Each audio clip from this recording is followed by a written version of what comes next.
It didn't take much more than a bottle and 2 chairs to make a speakeasy. This is what Daniel Okrent said in his book, Last Call, The Rise and Fall of Prohibition.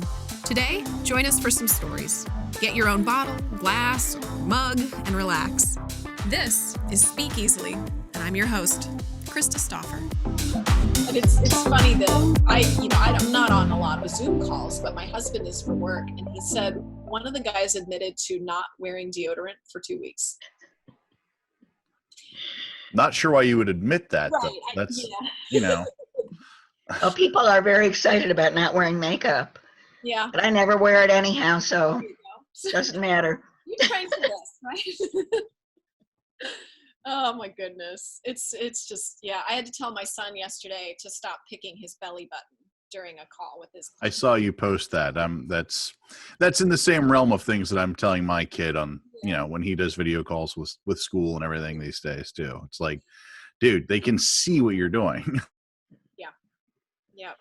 That's how old is your kid? Well, my son is going to be 6 next month. My daughter is 1.5 years. And Krista, how old are your kids? I have a 3rd grader and I have a 6th grader. So we all have wild houses at the moment.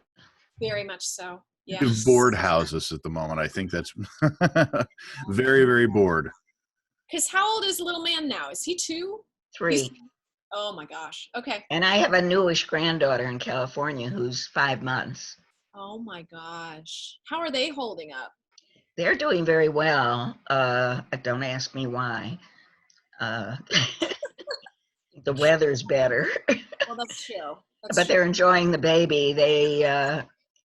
They tried 8 times. This is the 8th try. Wow. She's not a young mother. Okay. So they're feeling very grateful for having a child and enjoying it. Maybe this is the best time for that, where you're not fighting one parent going back to work, or you're not fighting to find daycare, that you get to actually raise your child without a choice, And she does. She's a yoga teacher, and she's teaching yoga online. Oh, cool. Okay. Mm-hmm.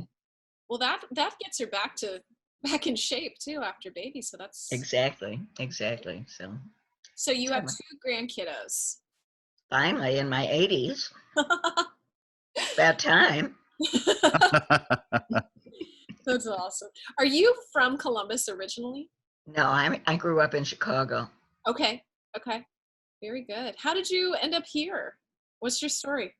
My husband is a pharmacologist, whom I picked up on an airplane when I was in graduate school. And, actually in the airport. And wait. I want to hear this. I need to hear this story. This sounds fascinating. I was in graduate school in theater.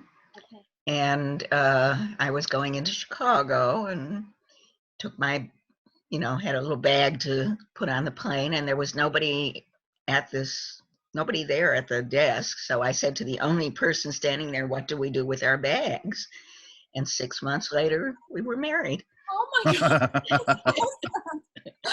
Oh, that's great. So why was I telling you that? Well, I asked if you were originally from Columbus. Oh, yeah. No, I was going into Chicago to see family. Yeah. And so I grew up in Chicago, went away to college in the East, which at my school was the thing you were expected to do. Yeah. Taught in Chicago for a year in high school, moved to New York for 7 years, and went back to graduate school in Iowa, which is where I met my husband. And then you're getting my whole life story here. That's why we do this. That's kind of the show, yeah. Oh, okay. That's the only format for my show, is just tell me your story. Oh, well, my story was that I was a teacher of English, and I wanted to teach drama. I had always loved drama since being a lot of elderly people in plays in high school. And I was the Mad Woman of Chaillot. That was my senior thing. And so I kept teaching English all the time. My degree was in English, and my MA was in English, and I moved to New York to teach English in New Jersey, and all the time. But I moved to New York because I loved theater, and I took a class hither and thither with anybody and everybody who was teaching acting, and then I ended up in a class with the only person in my life whom I would call a genius, William Ball. Ah, love it. Love him. And he taught me everything I know about acting and directing, and but he was crazy. He ended up by killing himself. Oh, did he really? Oh, I didn't know that. Okay. Yeah. I was about to ask if he was still alive or not, but No. He started the theater in San Francisco called the American Conservatory Theater, and there was some money hanky-panky, and he was let go of his own theater and did a couple films in California and then killed himself. And so he was a druggie and all that kind of thing too. And I knew that he was all that, but he was the most incredible teacher. So good. It's ironic. I just had a private lesson with a student because this is now how we teach private lessons, is me sitting in this chair surrounded by plants. But we were talking about William Ball because I said that is the format that I use for my students. I have them go through. We knock everything down. That is like the text that I draw all of my. His book, A Sense of Direction. I do. Yeah, it's an incredible book. I've done a lot of acting workshops in my career, and see, I've had a second career. I taught English at Ohio State University for 30 years. Oh wow. Okay. Wow. But I've been retired for 25 years. I'm old. And, well, I'm 85. You're not old. About to be 86. And so I've had a second career in drama, which I like both careers. Yeah. But I know drama's my thing. Yeah. And I know that you and I met very briefly, I think during one of the shows at Short North. Really? Yes. It was the Eno, the two plays by Eno. Oh. And I met with you John Osbeck? Yeah. Was he not brilliant? He was great. The other one with the four people, I can't remember the name of it. Intermission was the first one. Yes. And I met very briefly during that, but what's always fascinated me about you and hearing your name is that you may have been retired for 25 years, but you are working like crazy. Oh, yeah. Yeah. You inspire me because I love to do side projects outside, and seeing all of the work that you've done, I love it. I've loved seeing all of these things because you do a lot. You keep yourself. I do. And because I can't do anything right now, I had to cancel 3 things that were coming up. Okay. One of which I'm just in mourning about. I'll have to hang around for at least another year so I can do it. It was going to be my swan song. Oh, wow. And I still think it might be. Not that I wouldn't do theater anymore, but that I wouldn't do full productions. I'd do more staged readings and things of that sort, because I have a group called Wild Women Writing, which is my second group. I started out when I retired with a group called Women at Play, as opposed to Men at Work. Nice. And we wrote plays together, and I directed them. And we did that for 12 years. Okay. And towards the end, we started doing musicals with this wonderful guy in town whose name is Dan Rogers, who's an incredible composer. And then that group kind of fell apart, and the new group is Wild Women Writing. Mm-hmm. And we don't write together. We write poems and essays and plays and whatever. But with that group, I've put on a lot of plays that I've written. Mm-hmm. So this last one I will tell you about is autobiographical. It's about an incident in my life, about a crush I had on an artist when I was young. And it's called The Coffee Shop Blues, A Portrait of the Artist as a Middle-Aged Woman. And I had met a few years ago, I had re-met a former student of mine from Ohio State, who's a high school teacher and a musician, and you should interview him. He is incredible. Who is His name this? is Stefan Fahrenkopf. I have met Stefan Fahrenkopf, yes. He is beyond the beyond. And he worked with me. I cast him in a thing that I wrote called A Riff on Hamlet. And he wrote the music for it, which made the play work. I thought what he did was brilliant. And so he's already done the music for the Coffee Shop Blues and rewritten a lot of the lyrics. So, it's really half and half. Yeah. And we cast it, and John Osbeck is in it. He's the artist that Is Ashley Woodard in that one too? She's the lead. Okay. She's one of my nearest and dearest. I adore her. So do I, and I just met her very recently, but I know what you mean. I feel so lucky, but Stefan introduced me to her. Okay. And she was going to play one of the minor roles because, I'm thinking about, she's playing me, and I'm very short, and she's very tall. Yeah. And I just, when he showed me a picture of her, I said, oh, no, she can't play the lead. And after she had sung 2 bars, I said, she's the lead. Yeah. Incredible. Outstanding. Not only that, but she's just the kindest, most giving, loving, selfless person. I adore her. Well, I hope we can still do this. It's rescheduled for a year from June. It was supposed to be this June. Okay. And we were going back to being site-specific. My first group was a site-specific group. We did things in cafes and gymnasiums and wherever the play was set, gardens. Yeah. And we were returning to that idea and doing this in a coffee shop called the Chocolate Cafe. Where is that? I don't think I've ever heard It's of on it. Northwest Boulevard near North Star. Oh, Grandview. Yeah, area? down in the Short North area, right? Yeah, sort of. But it's in Grandview. Yeah. And it's very small, would be intimate, and so. Yeah. Anyhow. I have to ask you, just because it's a question that always boggles my mind, is when there's a collaboration between a playwright and a music, when writing a musical, how does that work? I mean, did you have ideas for the music, or did he come up with that based on, how does this work, Katherine? Make me understand this. Well,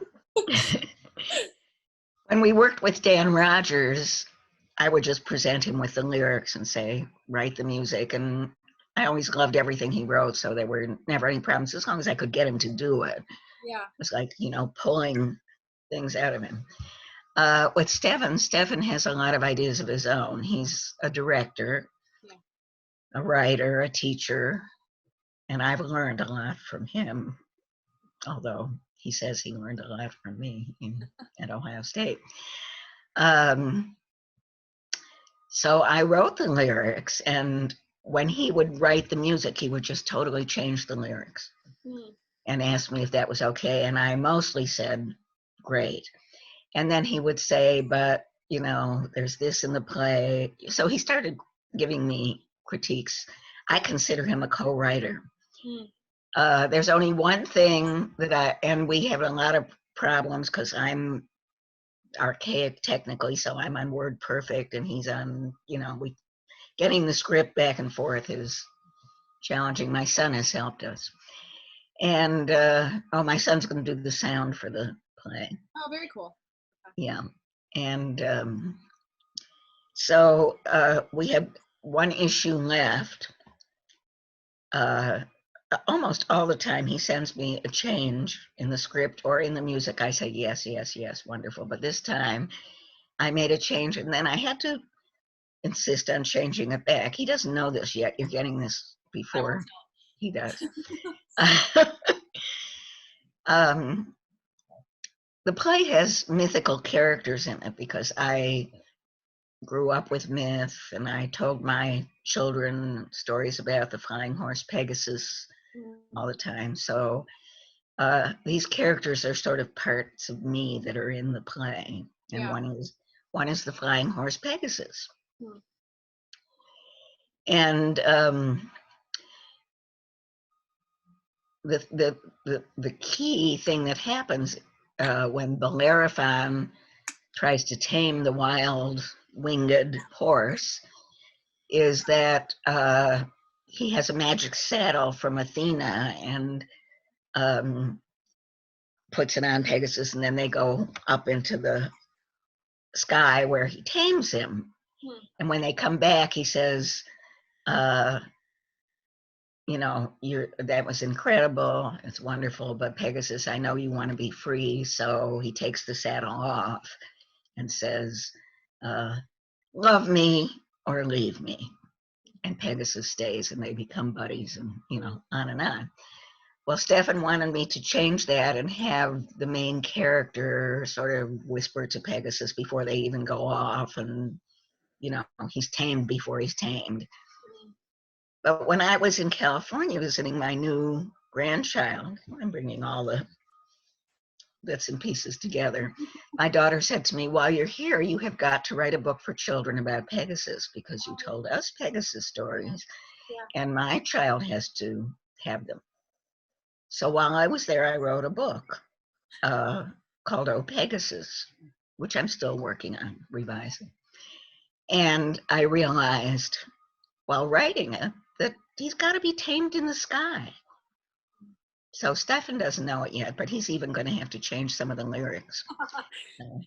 Sorry. That's how we work. I mean, he's a co-author as far as I'm concerned. Okay.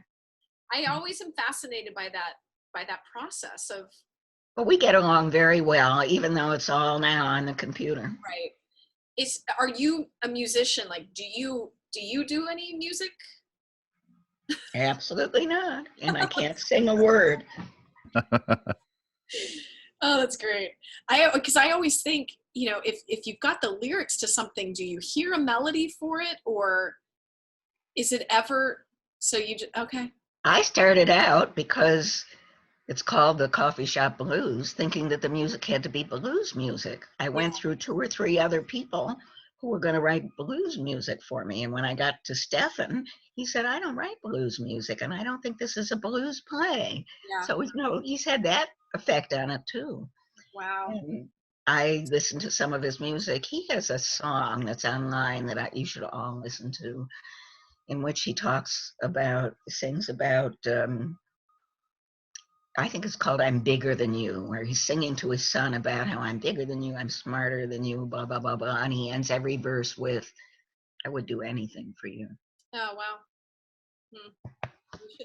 We parents should probably be listening to that right now. Right. Remind ourselves that. Yeah. Anyhow, I love working with people. I mean, you know, I've met an incredible number of actors in town that I love, and John Osbeck is very special to me. That's awesome. He was a friend of David's when they were growing up, so they go way back. I want to throw David in here, because David's been on David and Jamie were both on our show. Yeah. Gosh, back probably a couple of years, he said. At least over a year. A little over a year ago, I think, is when it was. Yeah. How are they holding up? I think they're ready to kill me, but other than that, they're fine. You know. That's great. I say the wrong thing about the kid all the time, so I'm always in trouble. But other than that, they're doing amazingly well. They are amazing with their kid in many ways. Yeah. And they're still getting paychecks on the film he made, Hayes. Right. That's great. It was a phenomenal film. Yeah, I think so, says his mother. I had a little input. in the film. Little biased. That's okay though. That's okay. Proud mom. I mean, there's a mythical theme in there that I suggested. So, Have you made? but they're fine. They're great. Okay. Do you do film work? Have you written for film ever? Never. Never. Just the stage and books and. But David and I write together. Okay. I can't tell you the whole story, but we have a contract. Between the two of you. Yes, there's certain things that I do that really bother him and certain things that he does that bother me. So we made a contract Okay. that we would write together and we wouldn't do those things. Okay. So twice a week we try to, that doesn't mean we write the same thing. He writes his stuff, I write my stuff. We read to each other and give each other feedback. So it's very nice for me. Oh, absolutely. Well, and it gives you accountability and, you know. And it makes us write. Yeah. Yeah. Have you always been, I know that, I mean, you taught English, but have you always been a writer? Yes and no. I would say I became a writer when I stopped teaching mostly, but I had a group at OSU when I first started there, right after I stopped being a graduate student and started teaching. We had done a play by Harold Pinter, who was the person I wrote my dissertation on and published my first book on. I have published about 20 books. Oh my goodness. That's Wow. awesome. The first 11 or 12 are academic, and a few of them are on Harold Pinter. Okay. And I knew him. Mm. I met him by accident. He sat down next to me in a theater in England when I was writing my dissertation on him. Really? Wow. Yes, is that wild? Serendipity. Did you introduce yourself then? Yeah, I almost didn't because I was in the back row. We only seats we could get, and he was hiding in the back row because his first wife was in the play. And I thought, oh, I should leave this poor guy alone. But of course, I told him who I was and that I was there writing on him. And he was very nice, and we had a nice chat, but he didn't come back after the intermission. But when I met him years later, he claimed to remember that, and we became friends. Oh my goodness. Yes. How cool is that? But I've lost the train of all this. You asked me whether I was a writer. Okay, so at OSU, we did a play by Pinter called The Collection. And then it was done with various graduate students and friends. And we decided to form a group called The Collection. And we did things together, some of which I wrote. I did I adapted Chaucer's Canterbury Tales for the stage and wrote a piece that was called Shakespeare's Mirror. And we traveled with those two pieces. They did them, and I directed them. And they're published, 100 years ago when I did that. But then I really ended up in an English department again. So for many years, I didn't have time to do anything except write academic books. Yeah. And one of the first things I did when I retired early, which I did, was I wrote a mystery. Interesting. And I would love to see that dramatized. It's called April Cruel. So it should be read this month. I advise you both. This is the month to read April Cruel. And I would love for you to send that my way. I would love to take a look at that. it's set in academia. And for people who were in my English department, they recognize a person or two. It's my revenge on the academic life. It's a mystery. And then I started writing with my first group. Okay. And we've published several plays together of those plays. And then I've had, so that's when my writing really started. I started writing monologues. I've had a lot of those published. Yeah. One of my favorite plays I wrote with my daughter and my yoga teacher and two other women Well, my yoga teacher was a man, and it was about him, but he Okay. was one of the writers, and it's called Yoga Warriors. Interesting. And you work at Catco, don't you? I do. Yep. I directed a play at Catco in my youth. Did you really? What did you direct? I can't remember the name of it. It was when Jeff Nelson was the director. I was a friend of his and of his wife. His wife was my student, Okay. Ann Hall. She did her dissertation with me. Okay. And I didn't meet Jeff before he left. I didn't start with Catco until Stephen had already been a part Stephen taught my daughter acting when she was 3 Oh my gosh. or 4. That's amazing. That's so amazing. I did know John Putnam. He was one of my college professors for film acting. I know, he was an adjunct to come in for film acting. He was a student of mine at OSU, and he was your teacher. Oh my goodness, here we have all the generations going. Yeah. It's also cool, though, to see that the community really does stick around. Yeah. Or comes back. You know what I mean? Right. So. But I saw Catco from from when it was in a Y. Was it really? Oh yeah, when Jeff opened it. Yeah. Okay. So I was involved from the beginning, and Anne got a group going at Catco. Mm-hmm. She put out a call for writers. Okay. And only women came. So I don't know whether we called that group anything, but we met at Catco, and the first play that we wrote together was called Women Who Kill. Yes. Even more so now during this pandemic. Yeah. But in the early days, Jeff did let me direct a play, but that was all. What's your favorite aspect of all of the creatives? Do you prefer one versus the other? Do you prefer writing over directing or vice versa? No, I would say writing and directing and even acting are all equally important to me. I used to do, I'm afraid to say this online, but I'll do it. I may go to prison and you'll have to visit me. I will. I'll come see you. Socially distant prison visits are fine. Okay. Pretty sure those are already a thing, but yeah. But this kind of combines some of my interests. I was in the library one day looking for a book, stumbled on another one. It's a monologue that Gertrude Stein gives. And I'm not going to go into the whole thing, but you can't do it. It's not allowed. Well, I did it all over Ohio and in Florida and on a ship and I was about to do a version of it again when we all got closed down. Ooh. So it's about Gertrude Stein. Okay. That's not an answer to your question. How did I get into that? I don't think you go to prison. I think you'll be okay. It's illegal to do it. Oh, really? Yeah. Oh, wow.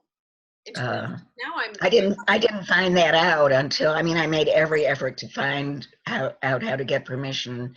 Yeah. But when I finally found out, I mostly stopped doing it. Mostly. But I was about to do it again in a slightly changed version. Interesting. But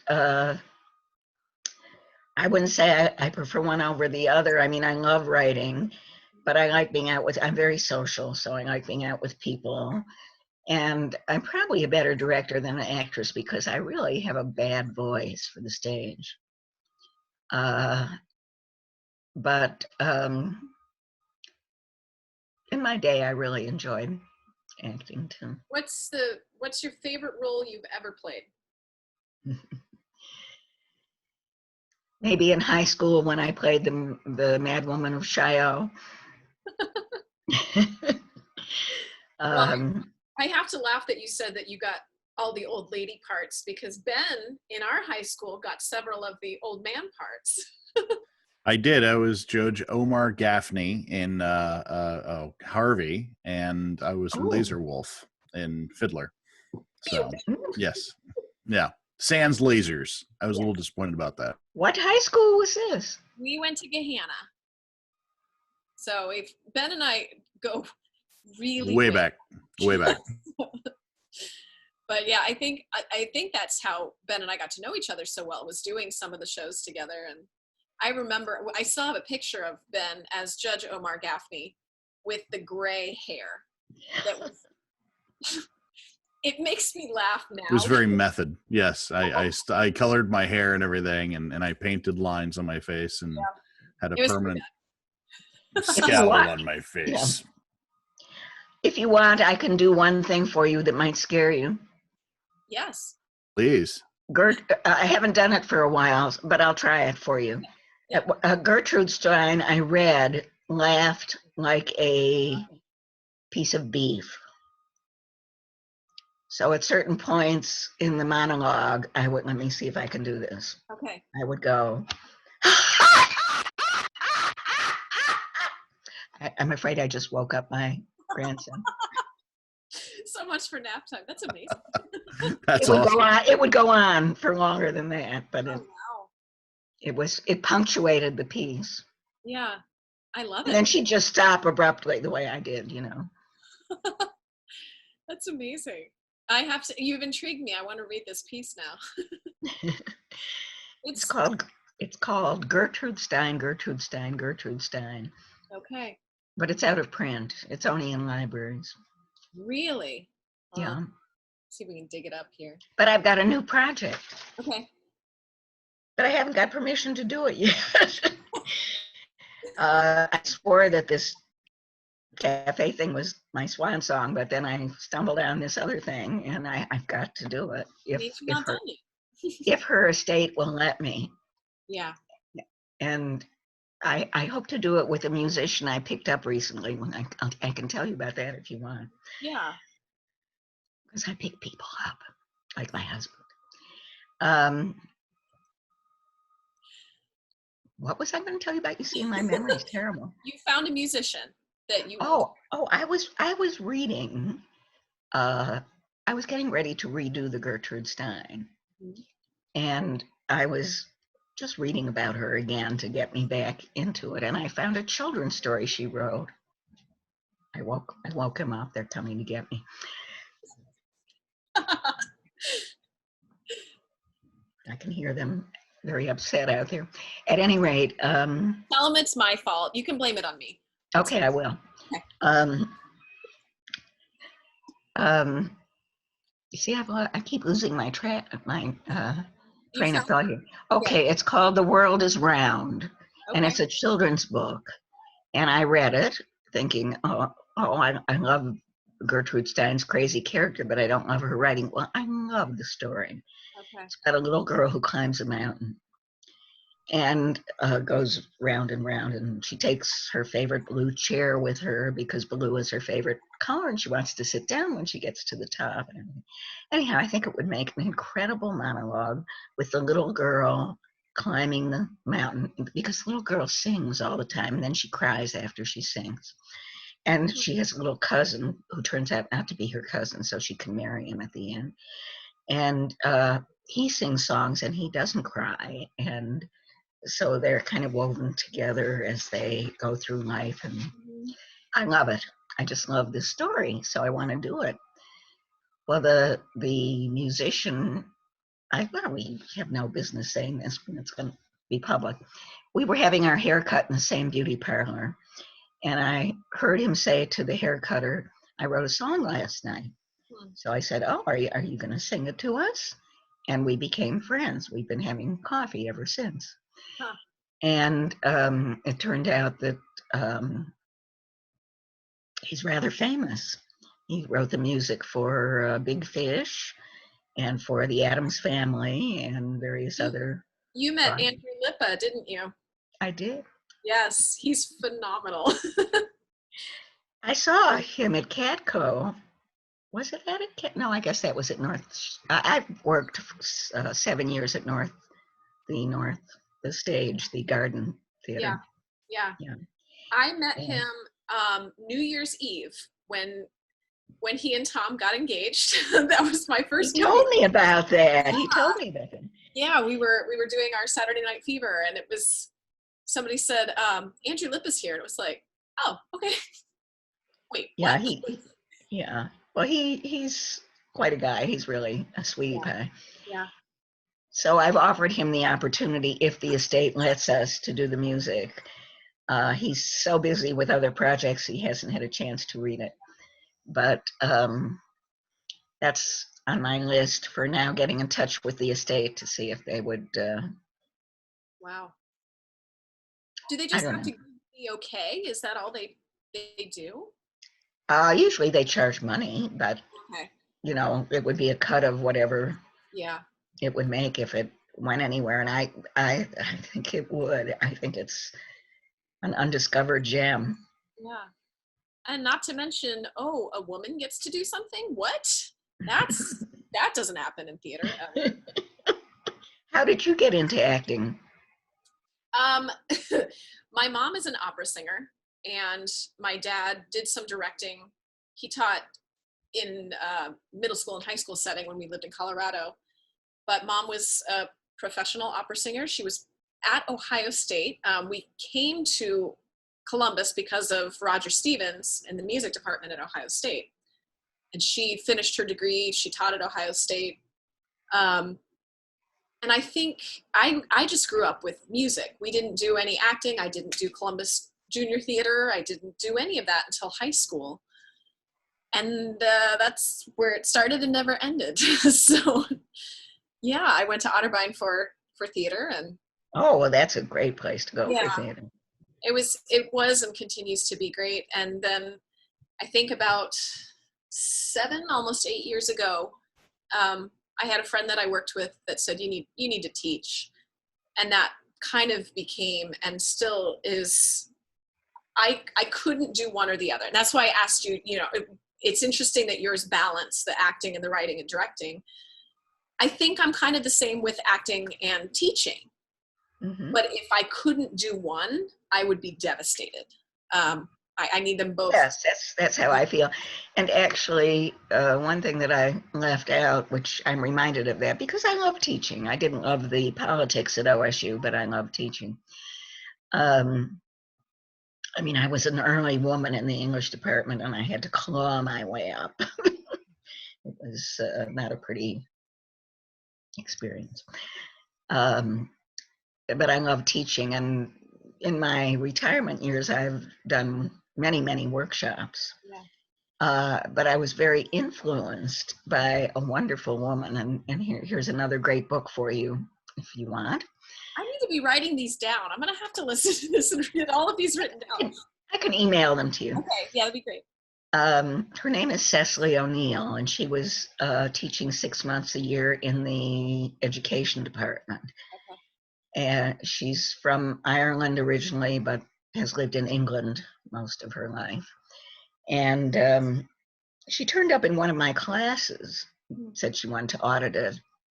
And I said, that's fine as long as you participate, because I made all my students perform. Doctors, nurses, business people, everybody had to perform in my classes, which she did. And we became friends, and we taught a seminar together and taught each other during that seminar our approaches. And she has a book, I may have to look up the title, in which she lays out a kind of special kind of improvisation that she kind of invented. Okay. And which my first group did, because she was in my first group. And we wrote plays using this way of developing an idea through, I wouldn't call it improvisation. I don't know what I would call it, but I said it shouldn't just, it's called drama worlds. She would create a world of drama. Yeah. And I said, okay, but then it has to turn into, that world has to turn into a play. And that's how Women at Play wrote plays together, using her techniques. Oh my gosh. And so when I've done workshops over the last 25 years, I haven't done any for the last couple, I think. I borrowed her techniques and played with them. Oh, that's this is fascinating because now I'm getting all of these ideas for you, like, oh, we can implement that and what we do, and I can do this. Okay, this was meant to happen today, so thank you for that. Yeah, sure. If you want me to come down and do a workshop for you anytime, I'd be happy to show you how that works. Yes, I want to get this madness over with so we can do this stuff again. Yeah, it would be nice to get on with life, wouldn't it? It really would. But in the same sense, I don't know how much you're experiencing, but it sounds like you are. The slowdown is almost forcing us to find new ways and to, like you said with David, you guys are sitting down and writing. Right. Because you have the time and you have the need. And it's, while we may not be drawing from daily experience in our writing, that would be the most boring book ever. Right. Well, today I got up, I had coffee, I thought with my kids, and then I went to bed. So, are you teaching online? We're starting, we're doing videos at this point. But to be honest, our conversations are now moving to what can we do as this continues to draw on? Because I feel that, disagree with me if you will, but I feel like all of these lovely artists and people that are doing these videos or these workshops or these classes, it's going to end soon being free. And while I would love to say that, Broadway stars will continue to do online Instagram videos, I don't think it's going to last much longer. People are going to need to figure out, how can I continue my craft, but still have it be impactful and money-making. My daughter's charging for her yoga online. Oh, absolutely. I feel like that's where everything, everybody just kind of responded to this creatively, like, but that's coming to an end. So we actually sat down. Everybody was seated. I guess that's the best way to put it. I talked last night to 8 of my former students who are either in college or going to college for BFA programs, because how do we bridge that gap? We asked them, what happens if school looks like this in the fall? And all of them said, I would pull out for the semester. I'm not going to spend the money sitting in front of a computer doing an acting class. So we were asking them, what sort of things can we do for you if you do take a gap year, or if you take a semester off? How can we as educators jump into that abyss? You know what I mean? So it's a brand new way of thinking, but I love the fact that it doesn't have to stop. We have to continue moving with it. We can't go back. I think you're right. We have to find ways to and I think, connecting is very important. Although I must tell you, that my latest piece of writing is called Deulim, and it's about Zooming. It's not a dramatic piece, I don't assume. It's a short story. That's awesome. Oh, I love the idea of kids' books, and the one that you're writing for the grandbaby. That's amazing. How do you do the illustration? Do you have somebody do the illustration? Oh no, I'll have to have somebody do it. If a publisher's interested, they usually like to choose their own illustrator. Really? Yeah. And if a publisher isn't, I'll find somebody to illustrate it. Ben's done a little bit of drawing in his day. What? Who has? Not well. I don't draw well. No. My wife is she's the artist. She can draw. Oh. So. Well, I need, a lot of flying horse stuff. And she would actually be remarkably good at it, to be honest with you. She draws griffins. That's her big thing. She's ever since she was a little kid, she got into griffins, and she draws like anatomically correct stuff. She's an outstanding artist, an animator too. If I need an artist, I'll get in touch with you. that would be lovely. Mm-hmm. If you need stick figures, I am really good at those. I can help you with that. I'm going to be real. She's not very good at it at all. I've seen her stick figures, and they're terrible stick figures. Sorry. Real talk. Fired. Yeah.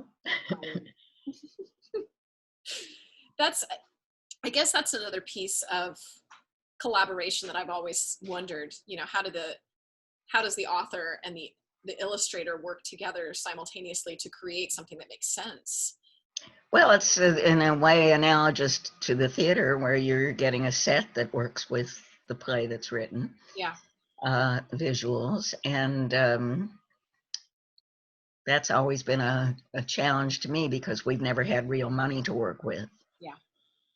Actually, to tell you the truth, we did have money when I had my first group, Women at Play, because we were a nonprofit, and therefore we got grants all the time. And the last play we did, we had 5 grants, and it was $30,000 production. Wow. And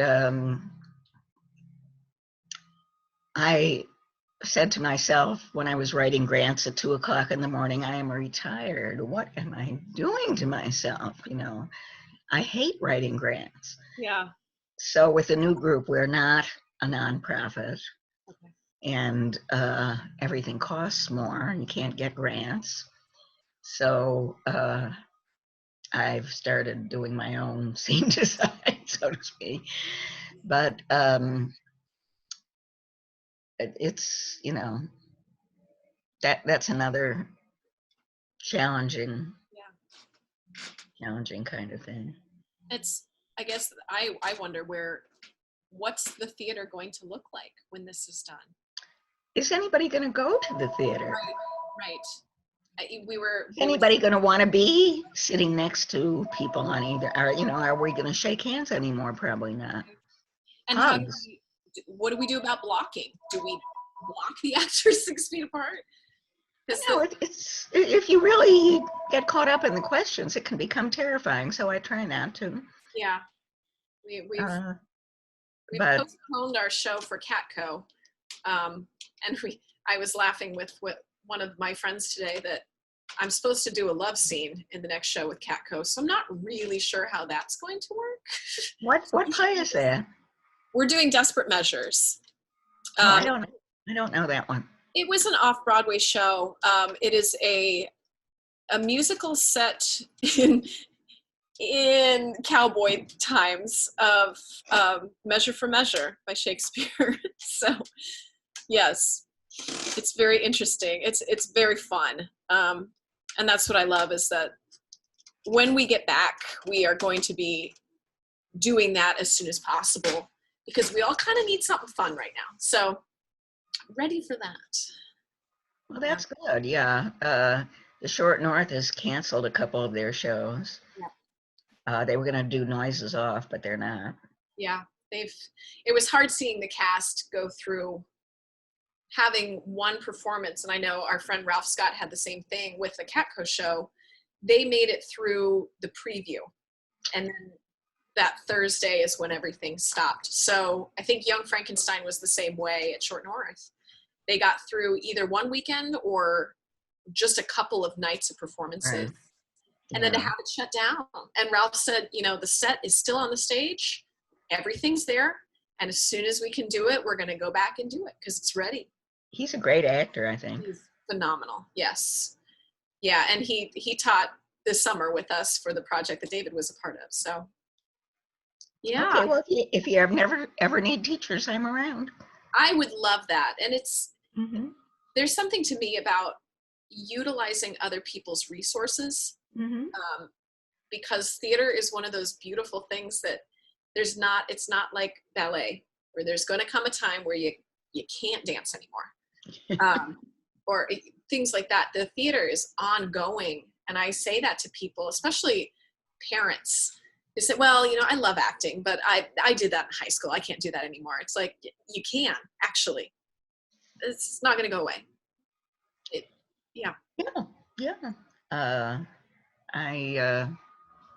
If the Gertrude Stein estate allows me to adapt the story, I'd be tempted to be the narrator. That'd be great. Because it is a narration that should have two either kids or youngish looking people doing the two kids, and it's a, you know, But they'll probably say no. So They'll find their Hollywood superstars to do it, right? Yeah. or they'll get somebody else to write it too. Yeah. I'll give them the idea. Right. I'll take it over. Yeah. Yeah. Have I seen you in anything? I don't know. The last show I did was Saturday Night Fever at Short North. I missed that. Okay. I got to Why did I miss that? Because of what was going on. say that again. I think wasn't all this starting to go on during Saturday Night Fever? No, we did the entire month of December. So it was a long run. We opened the day after Thanksgiving and we closed New Year's Eve. So I know I had tickets. I had tickets to that. I don't know what happened. Maybe I got sick or something. Do you know David? Do you know David Fawcett? I don't think I do. Oh, he's an incredible actor. Okay. He's been in my plays since I started. Okay. It doesn't sound familiar. Yeah. So I have tickets with him, to see all the Short North. Okay. I think I remembered speaking with David about they were going to take your tickets and then something happened last minute. Yeah, that sounds about right. Before that, gosh, I had a couple of years of not doing much on stage, but I did Avenue Q with Catco when they revamped it. That was my first show that I got to do professionally. What else did I? Now you're asking me my resume and I've forgotten it. I did 25th Annual Putnam County Spelling Bee with Catco. And that's actually where I met Ralph. And I attribute him with helping me kind of move forward in the education stuff as well. But yeah. Well, we have a lot in common, both acting teachers. It is, there's something so fulfilling to me about working with students. I love it too. Yeah, it never ends. It just, they've gotten, most of my students are now used to me because I tend to geek out while working with them, especially when they get those aha moments. I just get really, like, it's like the 12 cup of coffee feeling to it, but there's nothing like it. There's nothing like the chills when a student gets it. And that's what I absolutely love. Me too. I'm with you. Yes. Well, let's get this gosh darn thing over with so we can hang out. Okay. And I'm so thankful that you were able to do this today. You've been on my list of people I've wanted to talk to for a long time. And it's so nice to meet you both.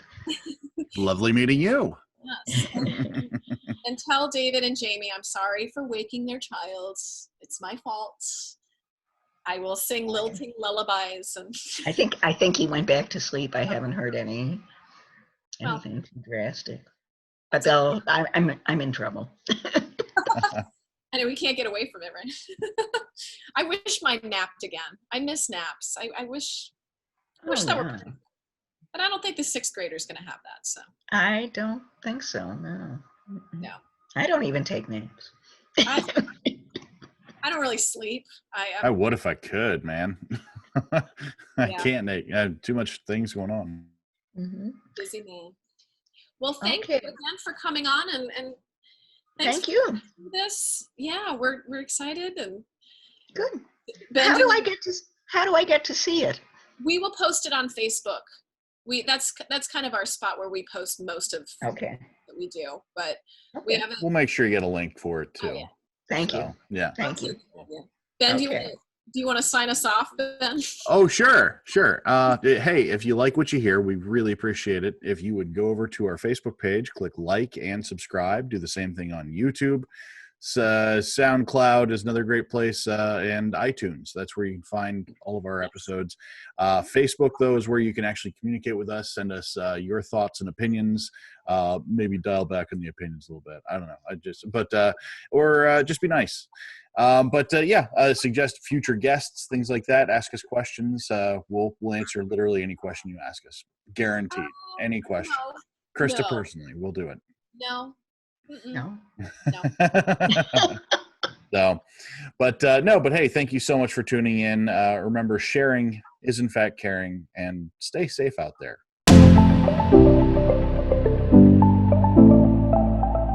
Boxland Media. Think big.